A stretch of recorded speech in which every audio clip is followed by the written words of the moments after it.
I'm very delighted to have you all here. This is a bit of a step back from this morning, because we are looking into the prehistory of what you have been discussing this morning, and look into the textual tradition and the transmission of the Homeric poems in the Greek ones. And we will make a little digression into how it was received, how the poetry was received in the Roman and the Latin world. But we start at the very beginning of the story. As you will probably all know, there is no autograph of Homer, of course, or unfortunately. So we cannot start with that one. Even if there is one, it's not in the Bodleian, and that's something I can remember. But we start quite early with a papyrus to illustrate the story of how we got to sort of the edited version, the full edition of the Iliad and the Odyssey. And we start with probably one of the earliest witnesses to the Homeric poems, which is not a spectacular sight, as you will see, but please do not focus on what it looks like, but on the significance of the item. So here we go. Some fragments taken out from mummy wrappings, from cartonnage. Almut may remember these ones from the beginning of the week. It is from about 280 BC. When we explain this to students, we always have to say that that means that it's actually 2,000 and about 300 years old. And it's very early for Homeric manuscripts. And as being some of the early ones, they have another fame actually as some of the most discussed Homeric fragments in scholarship, because they have been described as preserving something what's known as the wild text of Homer. So there are many extra lines which the Homeric scholars of Alexandria called the bastard lines. And we know the significance of these bastard lines from Greek history, actually. One of the most boring books of the Iliad is Book 2, the Catalogue of Ships. Is anyone? It's a bit Apollonius. I think it's really fun. Has anyone found that entertaining? Maybe some of you have, but it's a long catalogue of ships. But that was the most heavily interpolated bit of the Homeric poems, because that was sort of a catalogue, right, of ancient Greek history, basically. All the islands, all the little cities and groups and everyone, they were listed as going against Troy. And it was very important who is with him, who is leading whom. And there were many interpolations in that one. And one of a very famous one was the line about the ships from Salamis going with Athens, because Athens claimed ownership of Salamis.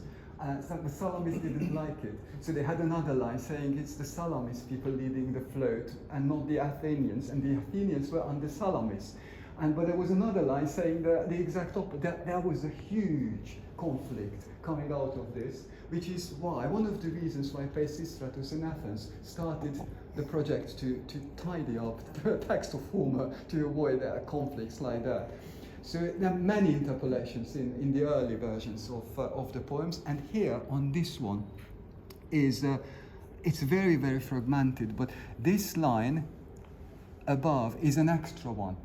It's book 11 of the Iliad, according to the edition, and this is confirmed by the next line, which is, I think, book 11, 392.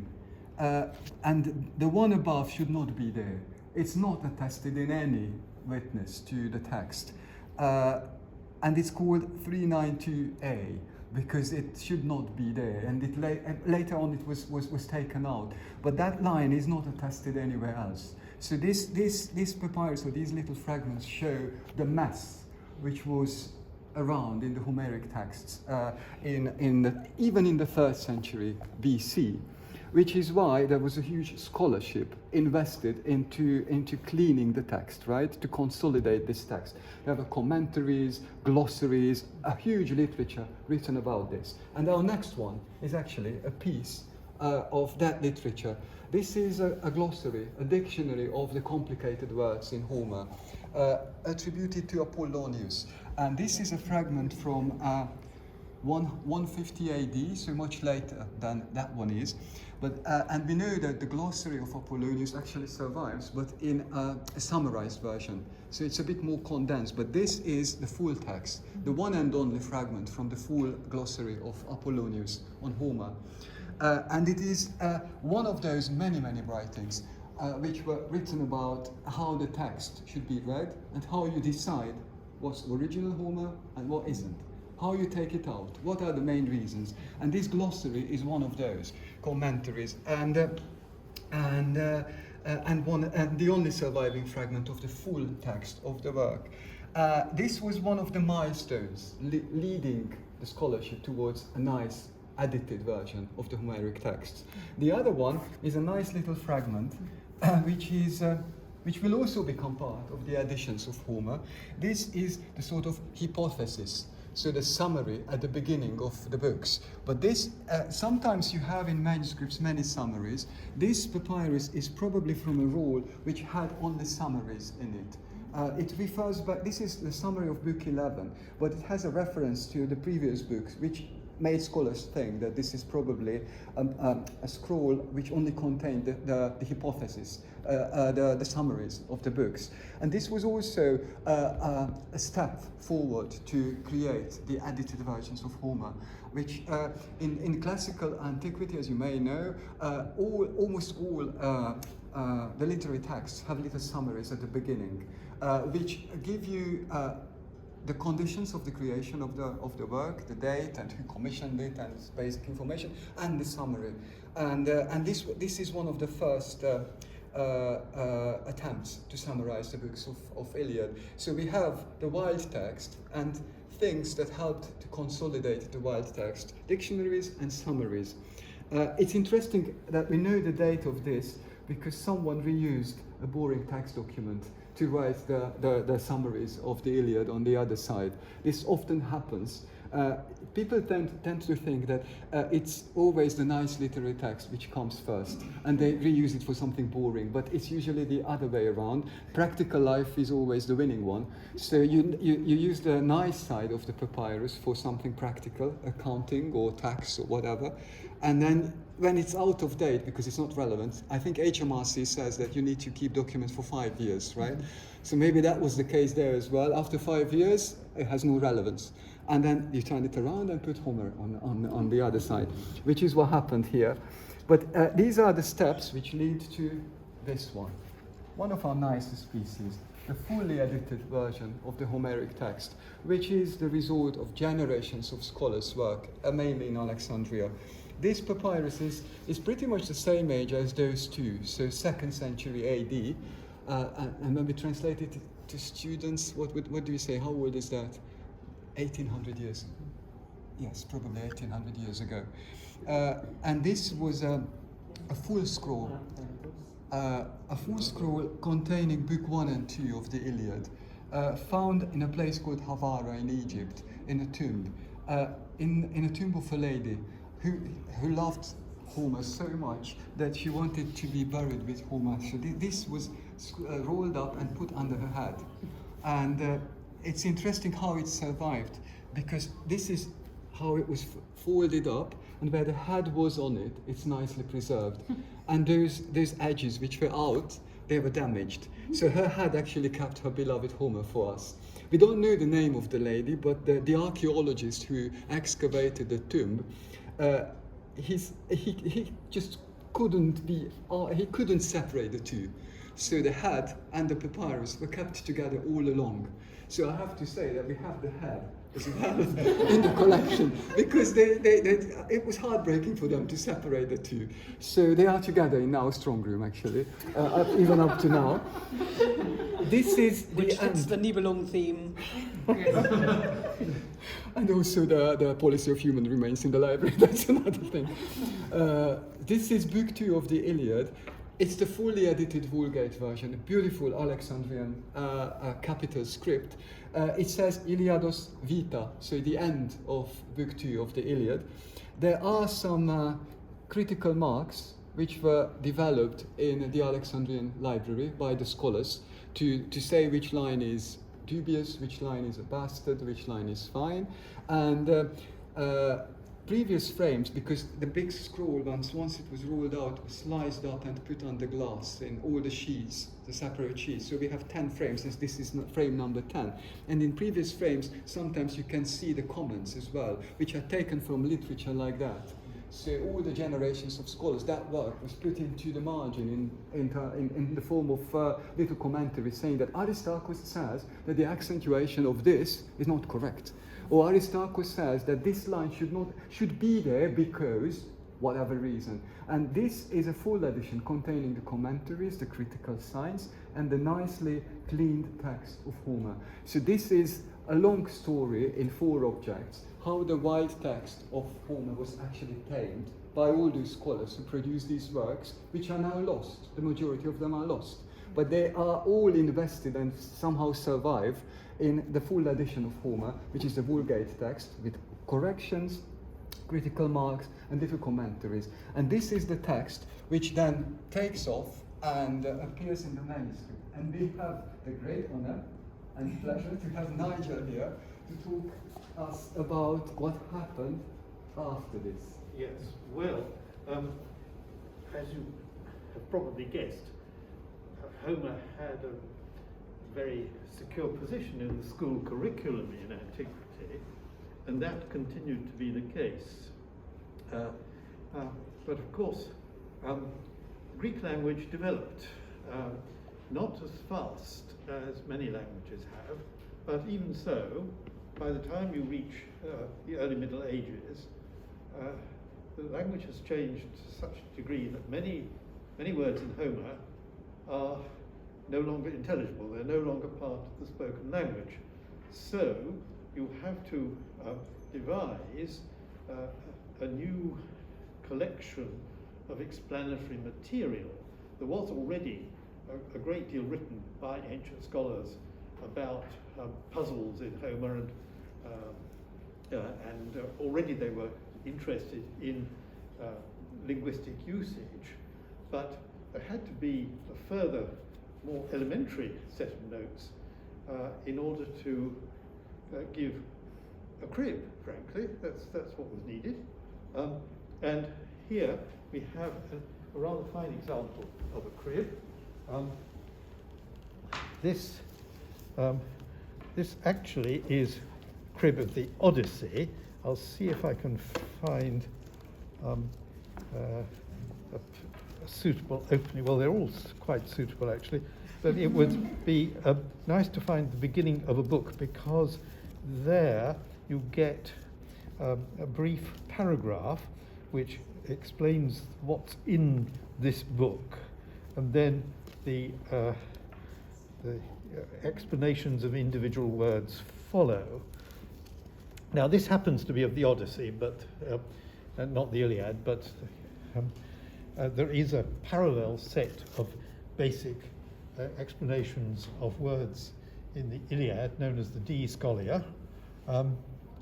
Now, this is a rather remarkable manuscript because it's on quite high quality parchment, and parchment was not cheap. Now, the question is, who owned this book? Can you imagine the average school pupil turning up for lessons with a book as luxurious as this?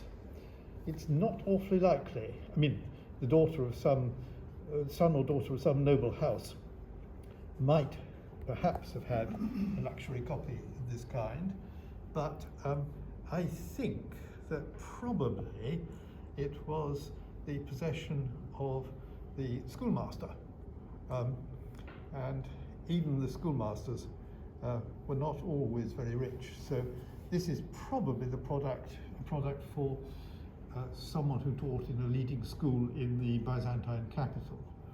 And we know approximately the date because the script is quite probably to be identified in another manuscript, which is signed and dated by somebody called Gregory, and the date is 997.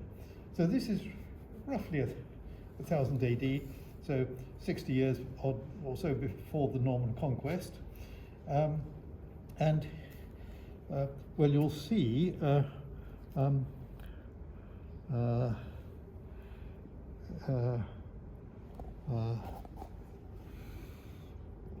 yes, eisator is glossed FNR edoxen. So there are two translations offered of that word. Let me just see if I can trace. Because at one time, if one opened this, it fell open naturally at a point. Ah, here we are. Here we are. That'll do. There you have the so-called hypothesis, the brief summary of what goes on in this book. That's what, 8 lines? Yes, that's 8 lines, and then may well continue over the page, but not for very long.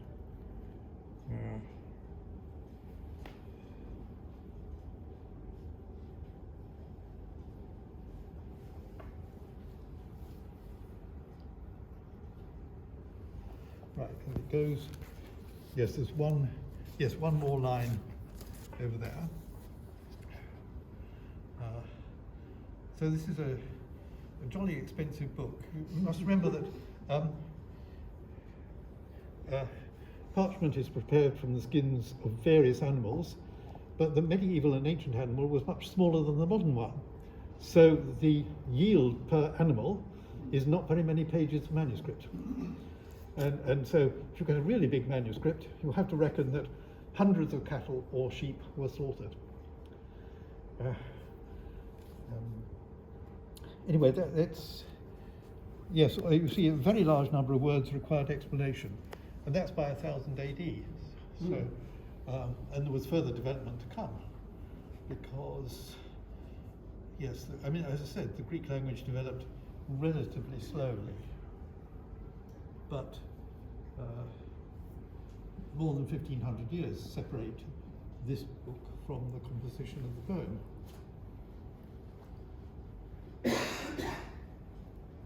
Sorry, maybe I didn't hear, but are those the reasons why you're thinking that it has like a didactic background, because the words are repeatedly like lost and so on, or? Sorry, I don't quite follow. I mean, in the schoolroom there was a need for explanation of a very large number of words, and this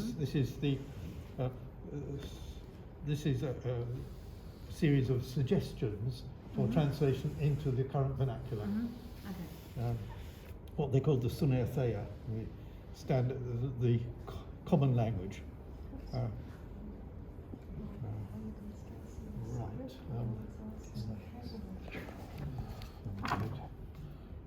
Auct T2. So, oh yes. Now this is the Iliad. Yes, it opens rather nicely. Again, a good copy on parchment.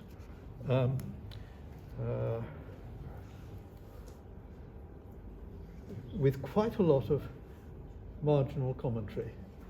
In other words, they've inherited from antiquity a certain amount of material from the monographs that the ancient critics wrote. And we don't have those monographs in their original form. We just have excerpts that were put together in late antiquity, because there was too much material for it all to be preserved. Because when a book was too damaged to be preserved any longer, there wasn't necessarily anyone who could replace it, or else there wasn't enough writing material, because there came a point in the 8th century probably when for some reason the supply of writing material seems to have decreased rather, and so tough decisions had to be made as to what you were going to preserve and what you were going to forget about. Now this is a copy probably from the early 12th century. It's written in a rather cursive script.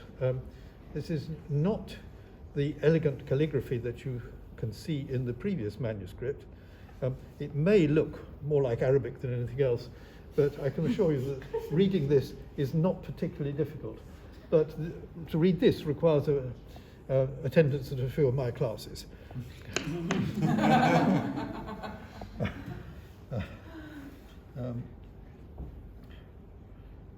At a certain point in Byzantium, people decided that a very calligraphic script was rather expensive in that it used a lot of writing material, and so they decided that if a text wasn't biblical for liturgical use, it might be more practical to write in a cursive style which involved a fair number of ligatures and abbreviations, and this is one such.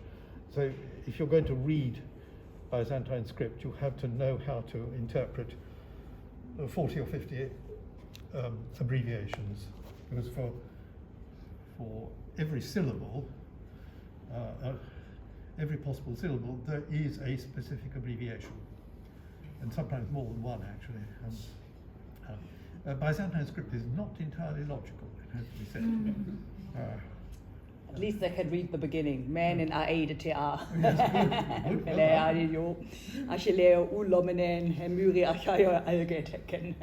But that's more due to our Greek teacher having forced us to learn by heart than my paleographical skills. Yes. Yes. And in the marginalia, the use of the abbreviations is greater on the whole. And sometimes they are really quite difficult to read. Quite difficult. You will see they're in a smaller script. It's the same person almost certainly, but it's smaller. So probably from the first half of the 12th century. At one time I thought it was earlier, but I now decided no, it's probably 12th century. And of course, if you write a cursive script, you save time and you save space, and that reduces the cost. And the books were very expensive.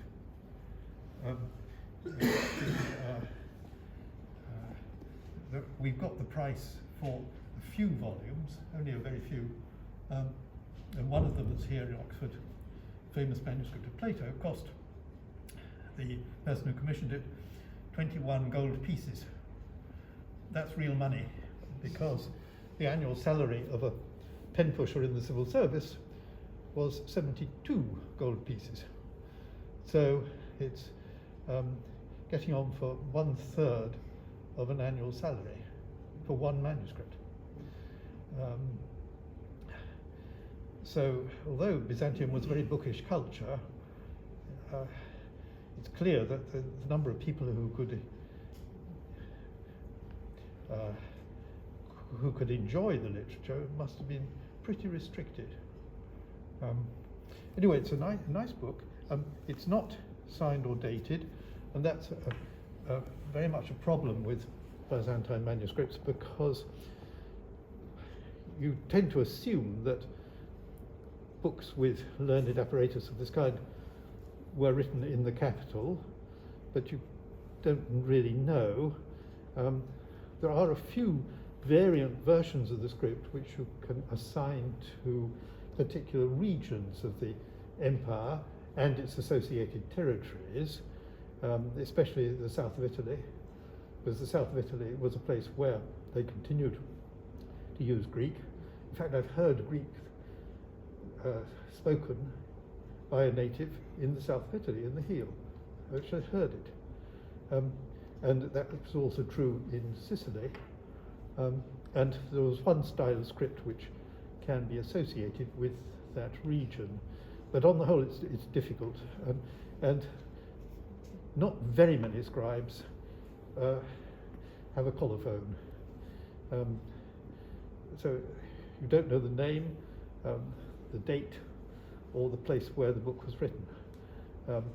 For Latin paleography, it's apparently much easier. People tend to know at least in which country the book was produced, and sometimes they actually know which monastery scriptorium was responsible. That's not normal with Byzantine books. There is one very famous monastery known as the Studios in Constantinople, which at one stage produced manuscripts that can perhaps be identified by a method of marking the signatures, but even that is not quite certain. Right, now this Lord Greek 54. Okay, now let's see. Let me just see. Yeah. If you could just repeat loudly the signature, the shelf mark, so that people can look it up. This is Lord Greek 54. Now I think the point is that yes, this is a miscellaneous codex, which starts with 3 plays of Euripides, and there's and there are various other items, and at the end, I think it's the very last item, there are 2 books of Homer's Iliad, and the fact that there are only 3 plays of Euripides and only 2 books of Homer points to something that we're very familiar with: reduction of syllabus. Because originally, for the tragedians, there was a selection of 7 plays, and it was cut down to 3. And in fact, in the late Byzantine or early Renaissance period, you find that there are manuscripts with just 2 or even just 1 play. That applies both to tragedy and to comedy. So this has got quite a fair collection of marginal annotation, and it's got also glosses, interlinear. So it's a bit like the Trib to Homer. Certain words that were thought difficult are interpreted with a note between the lines, and in this case, the scribe has been very helpful because he's used a different colour ink, so it stands out rather nicely. Let's see if we Homer is presumably the okay, it doesn't lie open very well, but oh yes, so here, yes, this is Homer. Eucnemides achaioi. There we are. Now and that is tragedy. So, oh yes, we can do it like this. Oops. Oh yes, right. Thanks. Now let's see.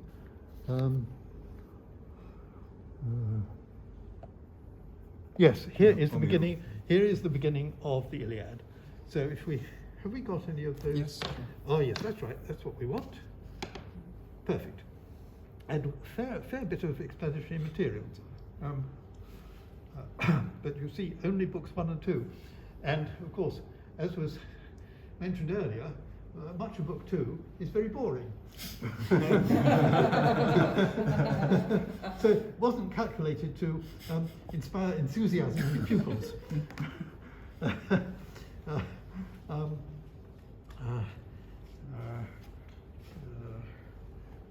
There's quite a lot of material.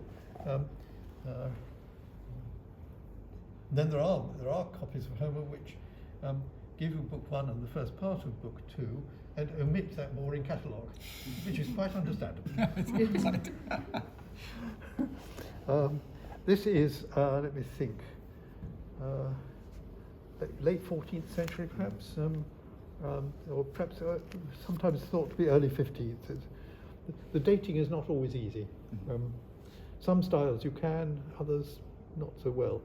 This is paper. Let me see. Is that Oriental paper or not?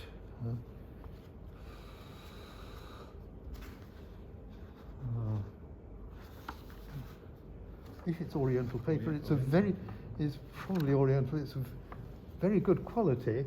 The Oriental paper is often not a very pure white. This is this would be a good specimen. The use of paper started quite early, about 800, and it's not clear how much cheaper it was than parchment. It must have been a bit cheaper. And the earliest Greek manuscript written on paper is a collection of theology treatises in the Vatican, and it's assumed that it was written somewhere around the year 800.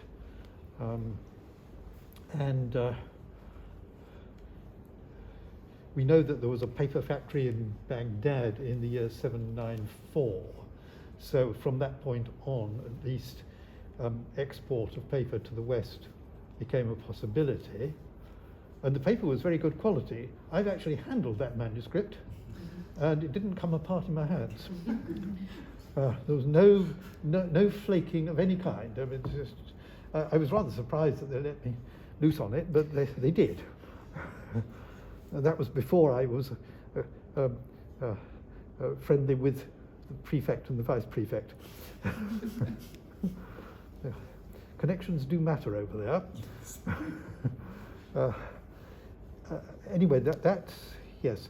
So that is a nice late example. Now, at the end of this period, well, sort of post-Byzantium, you get the influx of refugees from Byzantium into Italy, and they bring with them their script and their school syllabus, and some of them have quite lengthy careers, and often the script is identifiable as that of a particular individual, and the number of manuscripts that have a signature so that you identify the scribe is perhaps a bit larger. Now, what have we got here? Oh yes, now this is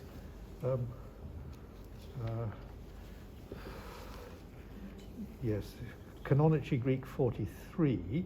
This contains 10 books of the Iliad. Why it's just 10 is not clear. It's rather nicely written, and it's thought to be from the early 16th century. The script is very mannered. I don't think we've identified the copyist, but he does a neat job. Now, you may know that the first printed edition of Homer appeared in Florence in 1488. So, what is the point of spending an immense amount of time transcribing the text when you could buy a printed copy? And in fact, there was a reprint of Homer by Elder Manuzio in 1504, I think. So that gave a second possibility of acquiring a printed copy. But evidently, for whatever reason, not everybody could do that. It's not clear. Of course, for texts that had not yet been printed, there was a continuing market for the manuscript article, essentially through the 16th century. But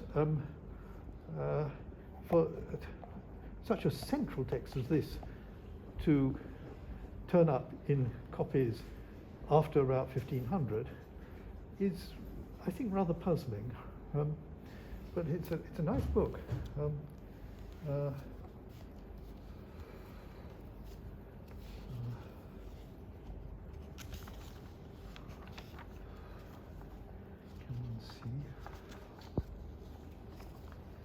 I don't think we've identified this scribe. Let's see.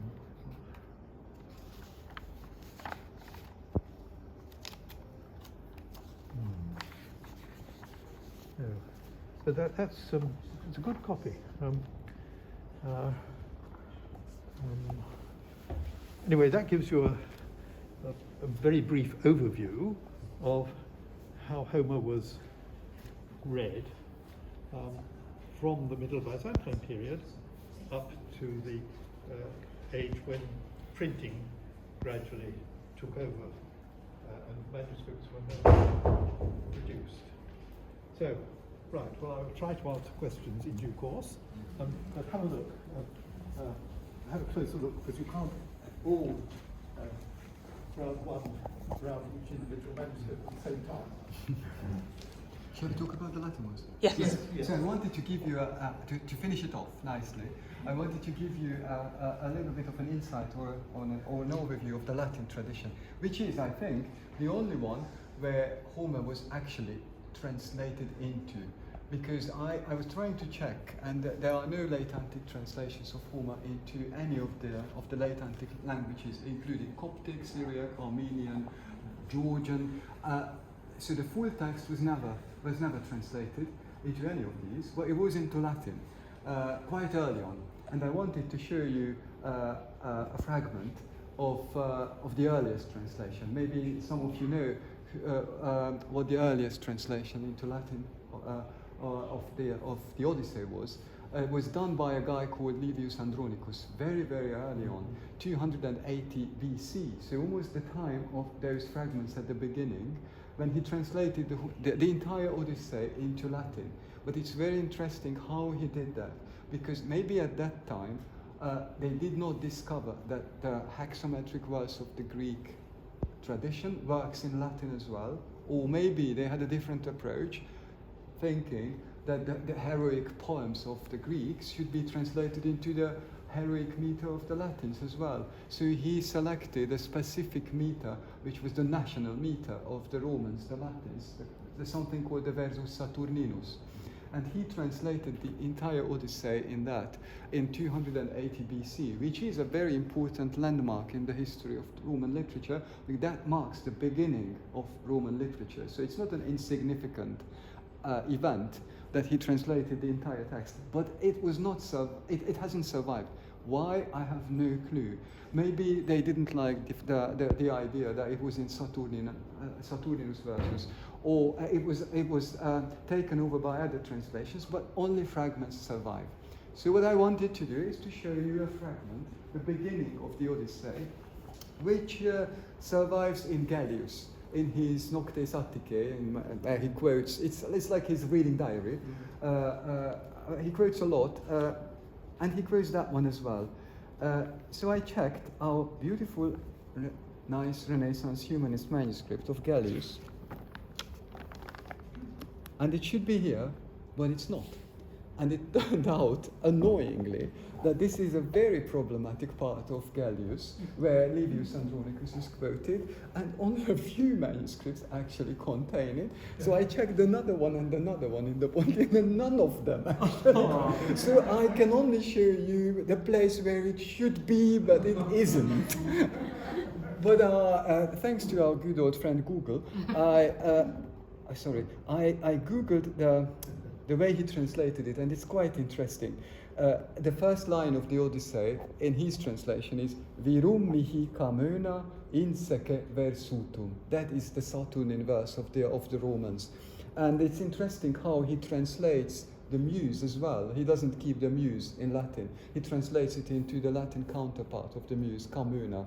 And the verb insece is also very interesting. It's like it's not just inspiration, but it is something even stronger.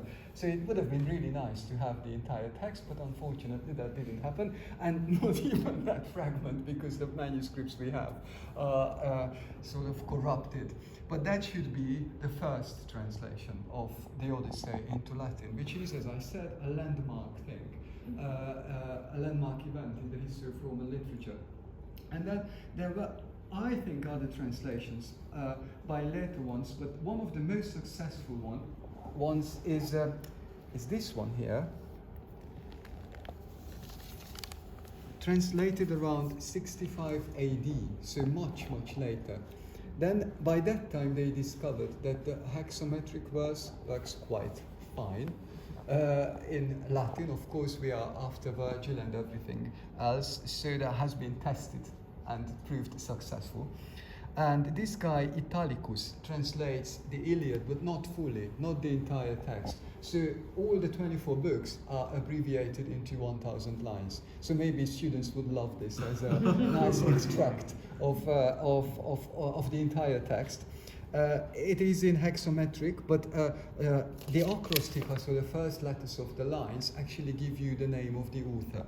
Italice Squilini, something like that. So his name is hidden in the acrostics. And the first line of the Iliad... It's good that it means, starts with the ira. Yes, exactly. Yes, he was lucky. Maybe he changed his name just because of that. Yeah. Iram pandemi hi pelide diva superbi.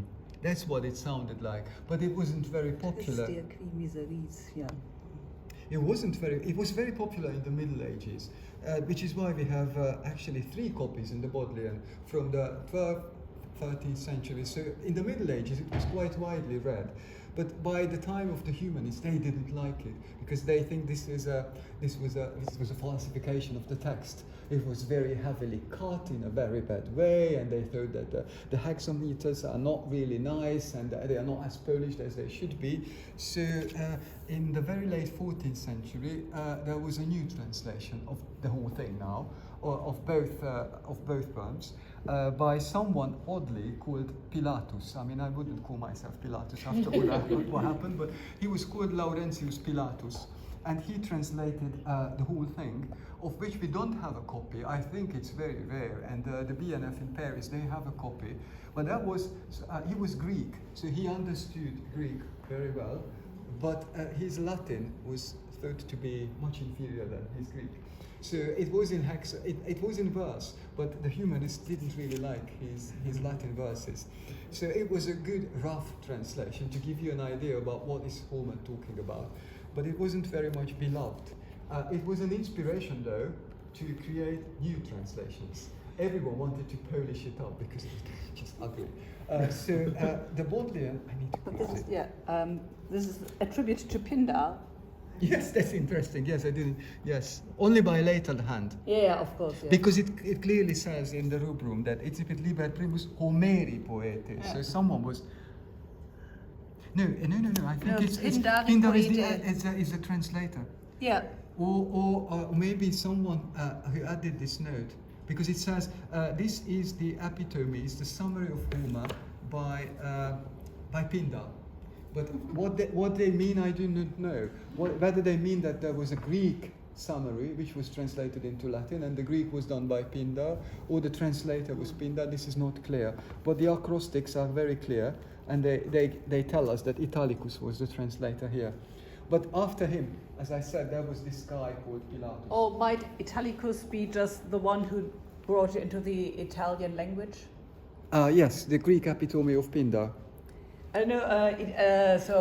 The name might be a pseudonym. Balbus Italicus. I think that the guy is known. All right. I think he's a known person.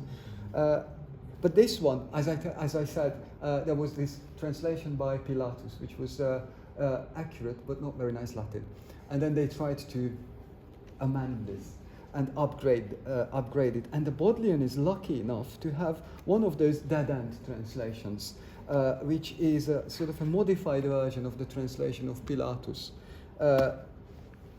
by someone whose name we don't know. So this is a one-off thing. It's this new translation, which is not entirely new translation. It's sort of an upgrade of the translation of Pilatus.